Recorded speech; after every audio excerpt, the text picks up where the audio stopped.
Hello friends, अगले video पे आज ही के दिन आए हैं। बात करेंगे प्रियम्बल ऑफ द कॉन्स्टिट्यूशन से, हमारे संविधान की जो प्रस्तावना है उसके बारे में। ये मैंने उसका मोस्टली टेक्स्ट सारा ही लिख दिया है, इसी से चलते चलते धीरे धीरे इसको पढ़ लेंगे, समझ लेंगे। बहुत आसान है, बहुत मुश्किल नहीं है। एक बात मैं पहले कह दूँ, अगर मैं कल गलती से बाद में भूल जाऊँ, जो प्रियम्बल है वो जस्टिसेबल नहीं है। आप इसकी किसी बात को यदि सरकार नहीं मान रही है तो उसको लेके आप सुप्रीम कोर्ट नहीं जा सकते। पर इसकी यूज़फुलनेस क्या है, ये इस बात से आप समझ सकते हो कि सुप्रीम कोर्ट खुद मानता है कि preamble is the key to the constitution. अर्थात कि जब भी सुप्रीम कोर्ट को कॉन्स्टिट्यूशन की कोई इंटरप्रिटेशन करनी होती है तो वो प्रियम्बल को ही उसका आधार मानता है। यहीं से ये डिसाइड होता है कि हमारी संविधान सभा में जो लोग बैठे थे उन्होंने जब जो कुछ लिखा उनकी उसको लिखने की भावना क्या थी, क्योंकि बहुत सी बातें ऐसी होती हैं जो सिर्फ लिख देने से समझ नहीं आती है, उसके पीछे उनकी भावना क्या थी ये समझना बहुत ज़रूरी है। तो उस काम के लिए सुप्रीम कोर्ट भी किसका सहारा लेता है? प्रियम्बल का सहारा लेता है। इसलिए ये एक अभिन्न अंग है कॉन्स्टिट्यूशन का। ये अंग है या नहीं है, इसके ऊपर भी बहुत सारी बातें हुई, बहुत सारे केसेस चले। सुप्रीम कोर्ट ने भी अपनी 2 बार बात को बदला, फैसले बदले, तो वो भी आगे डिस्कस करेंगे। पर उससे पहले एक बार फटाफट पढ़ लेते हैं एक छोटी सी बात। उससे पहले ये है कि जो सबसे पहला कॉन्स्टिट्यूशन था दुनिया में जिसमें प्रियम्बल को ऐड किया गया था वो यूनाइटेड स्टेट्स का था। उसी प्रकार से हिंदुस्तान के कॉन्स्टिट्यूशन में भी प्रियम्बल को ऐड किया गया है। प्रियम्बल से ही कॉन्स्टिट्यूशन स्टार्ट होता है, जो कि हालांकि नॉन जस्टिसेबल है बट बहुत ही इम्पोर्टेंट है। अब इसमें क्या कहते हैं साहब, we the people of India have solemnly resolve to constitute India. अपन यहीं रुक जाते हैं। अब सुनने में एक बहुत छोटी सी लाइन है पर इसमें बहुत बड़ी बड़ी बातें कह दी हैं। अब आप समझें इस बात को। जब वो कहते हैं we the people of India, इसका क्या मतलब होता है कि हिंदुस्तान का हर नागरिक जो है उसका एक कंट्रीब्यूशन है इस प्रियम्बल को लिखने में, इस कॉन्स्टिट्यूशन को लिखने में। वो डायरेक्ट है या इनडायरेक्ट है उससे हमें मतलब नहीं है, पर कहीं ना कहीं उनका कंट्रीब्यूशन है। जैसे कि हम कहते हैं ना, of the people, for the people, by the people, ये वही वाली बात की गई है कि हिंदुस्तान जो है ना वो उसके नागरिकों की एक कॉमन संपत्ति है, कॉमन जागीर है, हम सबका बराबर का हिस्सा है।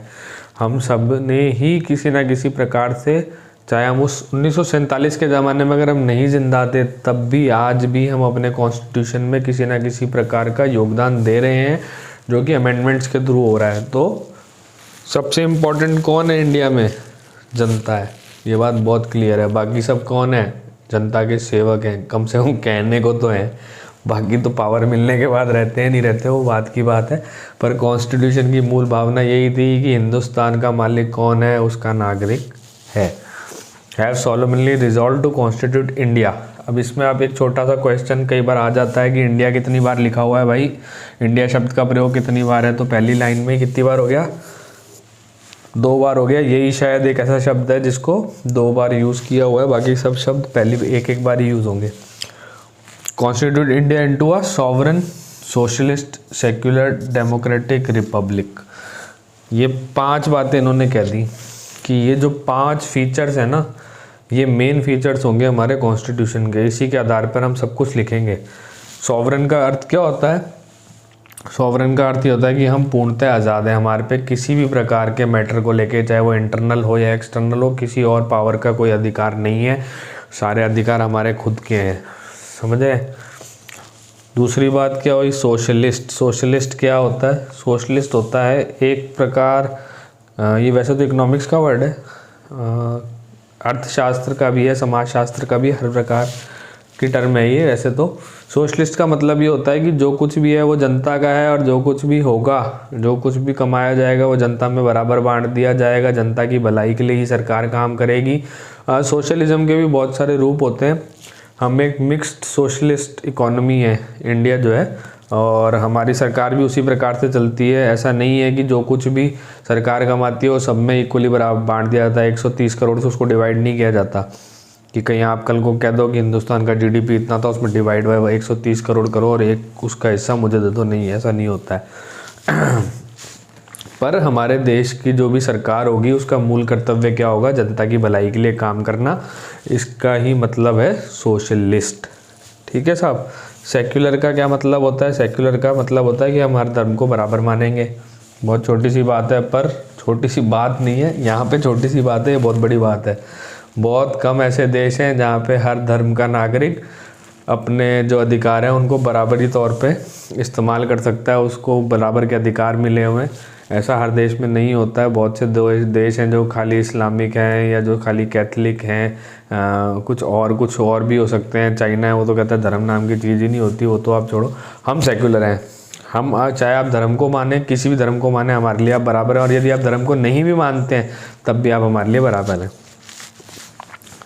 3 बातें हो गई। चौथा, डेमोक्रेसी, डेमोक्रेसी का क्या मतलब होता है कि लोग ही जो हैं वही एक सरकार चुनेंगे और हर तरीके का फैसला वो सरकार लेगी। डेमोक्रेसी डायरेक्ट भी होती है, जैसे कई देशों में है जहाँ हर बात के लिए जनता से वोटिंग करा ली जाती है। हमारे यहाँ पे ऐसा नहीं होता।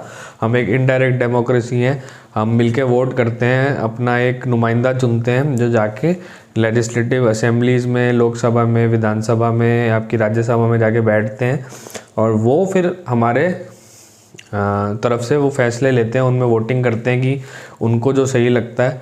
क्योंकि अब अगर हमने उन्हें चुना है तो हमने उनको अधिकार दे दिया है कि आप जाके हमारी तरफ से वहाँ वोट करें आपकी समझ के अनुसार।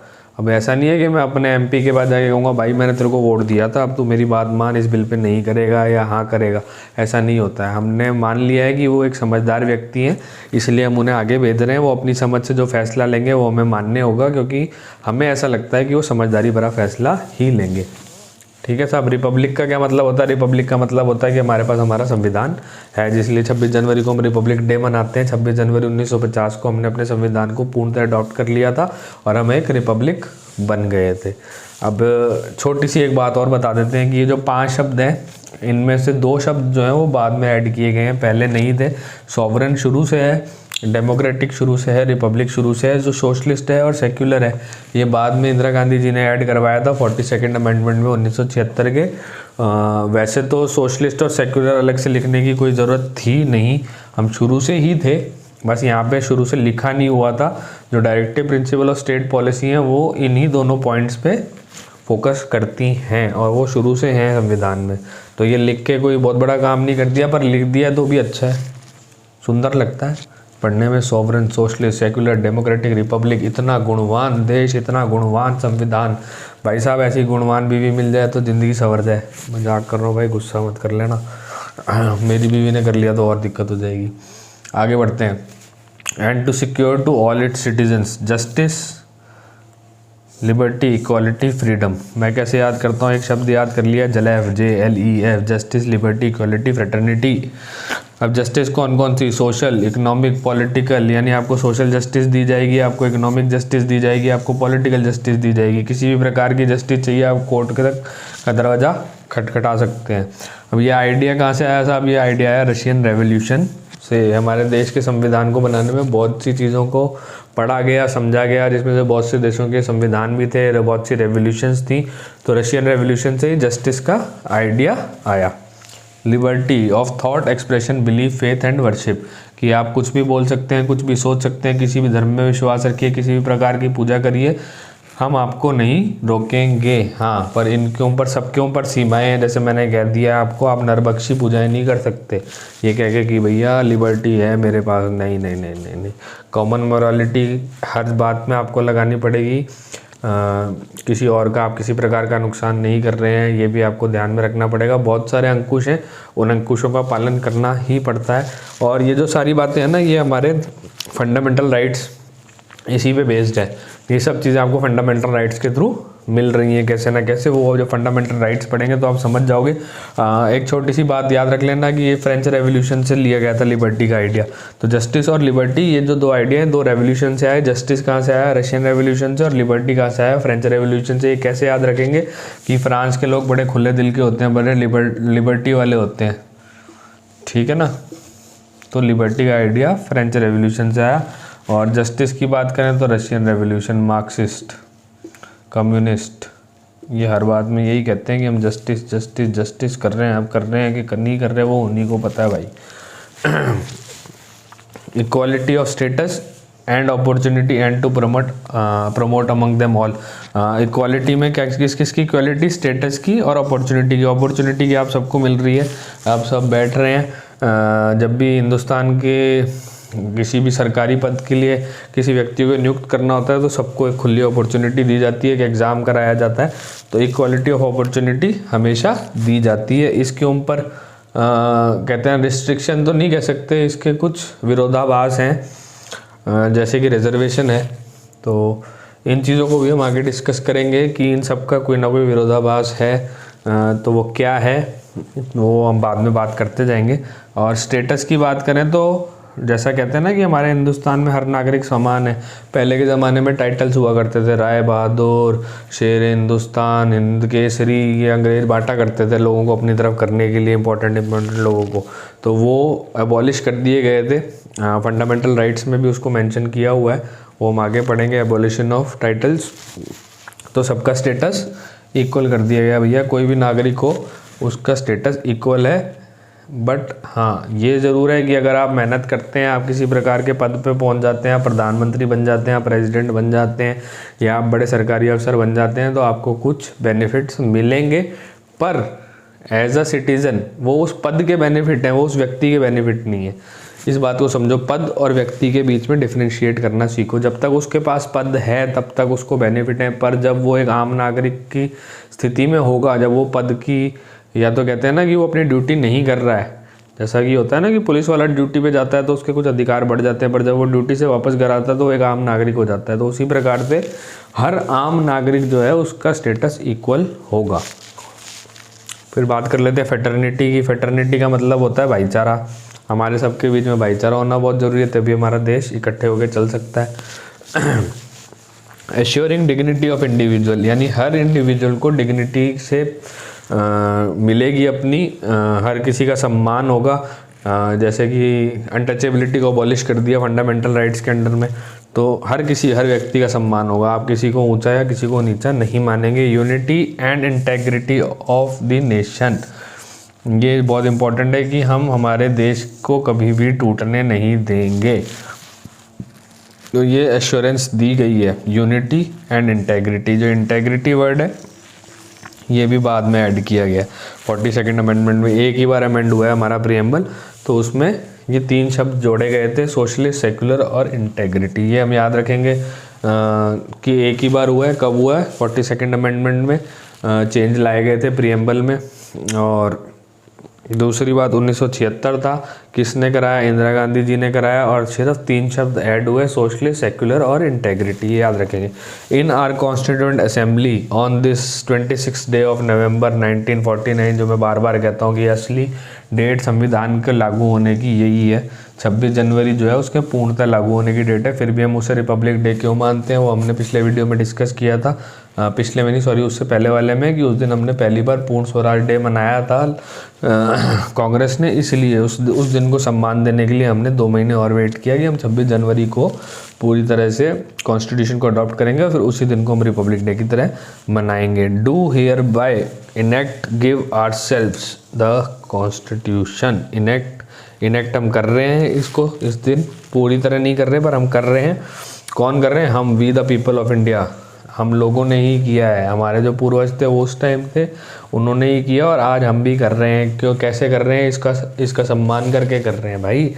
तो इनेक्ट एंड गिव आवरसेल्व्स, समझ लो ना, भाषा भी इस प्रकार की है कि समझ में क्लियर लिया है कि ये लोगों का ही है, हर व्यक्ति का है, हर नागरिक का है। तो ये तो हमारा हो गया प्रीएम्बल टू द कॉन्स्टिट्यूशन। बहुत आराम से हो गया, ज़्यादा टाइम नहीं लगा। तो आगे की एक छोटी सी बात और कर लेंगे। अब जैसा कि मैंने कहा था कि इस बात पे कई बार विवाद हो चुका है कि जो प्रीएम्बल है वो एक्चुअल में कॉन्स्टिट्यूशन का पार्ट है या नहीं। यार जब तक मैं लिखता हूँ तो आप लोगों को ब्रेक दे देता हूँ, लिखने वाला पार्ट एडिट कर दूंगा, आप लोग ऐसे बैठे बैठे बोर होते रहोगे। हाँ जी दोस्तों, लिख लिया है फटाफट। छोटी सी चीज़ ही लिखनी थी, ज़्यादा बड़ी चीज़ नहीं लिखनी थी, तो इसी से समझ लेते हैं कि 3 बार इस मुद्दे पे बहुत बड़ी बहस छिड़ी कि प्रीएम्बल जो है वो हमारे संविधान का हिस्सा है या नहीं है। पहली बार कब छिड़ी? बेरूबारी केस, यूनियन केस जो था 1960 का। ये बेरूबारी यूनियन एक जगह थी वेस्ट बंगाल में, जिसे हमने पाकिस्तान को दे दिया किसी कारणवश 9th अमेंडमेंट के तहत। वो बाद में करेंगे, इस केस को बहुत डिटेल में पढ़ेंगे, बहुत इंपॉर्टेंट केस है, 9th अमेंडमेंट से जुड़ा हुआ केस है। तो बेसिकली क्या हुआ था कि केस में पूरा फैसला जो है वो तो बहुत बड़ा था कि सुप्रीम कोर्ट ने कहा कि साहब नहीं, जो आर्टिकल आपको जो पार्लियामेंट को जो अधिकार दिए गए हैं आर्टिकल 3 और 4 के तहत, उनके अंडर में जो है उनको ये अलाउड नहीं है कि वो हिंदुस्तान की सरजमीन का कुछ हिस्सा किसी और देश को, किसी और फॉरेन पावर को दे दें। तो इसलिए आपको उसके लिए कोई अमेंडमेंट करना पड़ेगा। ये प्रेसिडेंट साहब ने राय मांगी थी सुप्रीम कोर्ट से, जैसा कि वो अक्सर करते हैं कॉन्स्टिट्यूशनल मैटर्स में, कॉन्स्टिट्यूशनल रेफरेंस मांगी थी। तो सुप्रीम कोर्ट ने फैसला दिया था कि आप अमेंडमेंट करो, उसी के ज़रिए आप ये कर सकते हो, वैसे हम आपको अलाउ नहीं कर सकते। तो सरकार ने 9th अमेंडमेंट लाए थे। पर हमारे इस पर्टिकुलर टॉपिक में इसका क्या महत्व है कि इस केस में जो सुप्रीम कोर्ट ने ये फैसला सुनाया था कि प्रीएम्बल जो है वो कॉन्स्टिट्यूशन का एक पार्ट नहीं है, यानी कॉन्स्टिट्यूशन अलग है और प्रीएम्बल जो है वो एक तरीके से कहते हैं ना, उसका शॉर्ट डिस्क्रिप्शन है जो आगे लिख दिया गया है, पर हम उसको कॉन्स्टिट्यूशन का पार्ट नहीं मानते। 1960 में तो ये बात कह दी सुप्रीम कोर्ट ने। अब 1973 में केशवानंद भारती साहब का केस आ गया। ये केस भी बड़ा ज़बरदस्त केस है, इस केस को हम बहुत अच्छे से समझेंगे। बेसिक स्ट्रक्चर की जो डॉक्ट्रिन थी वो भी यहीं से डेवलप हुई थी, इसी केस के बाद से। और सुप्रीम कोर्ट ने ये तक कह दिया कि जो सरकार 9th शेड्यूल में लॉज को डाल के ना जुडिशल रिव्यू से बचाती है, वो भी नहीं चलेगा। कि इस केस का जिस दिन फैसला हुआ है उसके बाद अगर सरकार कोई भी ऐसा लॉ 9th शेड्यूल में डाल देती है जो किसी ना किसी प्रकार से अनकॉन्स्टिट्यूशनल है, तो उस पर जुडिशल रिव्यू इज़ अलाउड, हम करेंगे, हमें कोई नहीं रोक सकता। 9th शेड्यूल अब हमें नहीं रोक सकती, क्योंकि 9th शेड्यूल का सरकार बहुत ज़्यादा गलत फ़ायदा उठाने लग गई थी। उल्टे सीधे लॉज ले आती थी जो बड़े अनकॉन्स्टिट्यूशनल होते थे, उन्हें 9th शेड्यूल में डाल देती थी ताकि कोई जाके सुप्रीम कोर्ट का दरवाज़ा ना खटखटा सके। तो ये भी बंद हो गया था। अब इस केस में इस पर्टिकुलर टॉपिक के लिए ये जो फैसला सुप्रीम कोर्ट था, इसको पलट दिया गया और सुप्रीम कोर्ट ने कहा कि नहीं साहब, जो प्रीएम्बल है वो कॉन्स्टिट्यूशन का बहुत ही इंपॉर्टेंट अंग है, अभिन्न अंग है। तो हम अपनी गलती की माफ़ी मानते हैं। 1960 में हमने गलत फैसला दिया, 1973 में हम एक नया फैसला दे रहे हैं। और सुप्रीम कोर्ट को ये अधिकार है कि वो अपने फैसलों को बदल सकता है केस टू केस, है ना।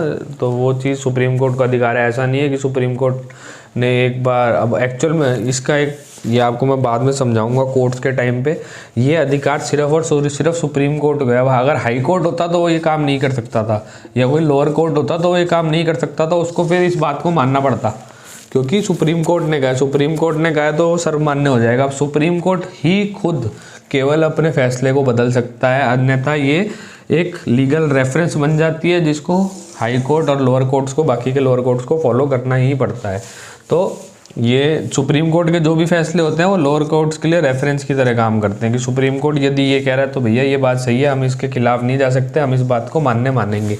पर सुप्रीम कोर्ट स्वयं उस बात को बदल सकता है, उस फैसले को बदल सकता है। फिर आया तीसरा LIC ऑफ इंडिया केस 1995। इसमें भी कोई बहुत बड़ी बात नहीं है। इसमें यही हुआ था कि इसमें भी सुप्रीम कोर्ट ने दोबारा अपना फैसला नहीं बदला और कह दिया कि नहीं साहब, प्रीएम्बल तो बहुत ही इंपॉर्टेंट अंग है कॉन्स्टिट्यूशन का और सदा रहेगा। तो ये बात हो गई। इसके अलावा अब कुछ लोगों ने प्रीएम्बल की तारीफ में बहुत कुछ कहा, जैसे कि जो हमारे एक एक्स चीफ जस्टिस साहब थे, उन्होंने कहा था कि preamble of Indian constitution like declaration of independence of United state में डिक्लेरेशन ऑफ इंडिपेंडेंस नाम का एक डॉक्यूमेंट है जिससे यूनाइटेड स्टेट्स के गठन की बात हुई थी पहली बार। जो उनके फाउंडिंग फादर्स थे उन्होंने इस डॉक्यूमेंट को लिखा था। बड़ा ही ओजस्वी डॉक्यूमेंट है, पढ़ते हैं तो दिल बाग हो जाता है। और वैसे ही उन्होंने कहा था कि जो हमारे देश का प्रीएम्बल है वो भी कुछ उसी प्रकार का है, बड़ा ओजस्वी सा एक डॉक्यूमेंट है। एक पालकी वाला साहब हुए वो भी कॉन्स्टिट्यूंट असेंबली के मेंबर थे, उन्होंने कह दिया कि साहब ये प्रीएम्बल जो है तो आइडेंटिटी कार्ड है कॉन्स्टिट्यूशन का। इसी प्रकार से बहुत से लोगों ने बहुत कुछ कहा था, उसको मैं लिखूंगा नहीं, डिस्कस नहीं करूंगा, क्योंकि उसे याद रखने की बात है। उसको मैं आपको नोट्स में डाल के दे दूंगा, आप इम्पोर्टेंट जो कथन है उनको याद कर लीजिएगा और किसने कहे वो याद कर लीजिएगा। तो हमारा प्रीएम्बल भी ख़त्म हो गया है। अब अगली क्लास में मिलेंगे और स्टार्ट करेंगे कुछ डायरेक्टली कॉन्स्टिट्यूशन की बातें। कॉन्स्टिट्यूशन के किसी न किसी पार्ट से ही स्टार्ट करेंगे, यूनियन एंड इट्स टेरिटरी से स्टार्ट करेंगे बेसिकली। तो अगली क्लास में मिलते हैं। Thank you.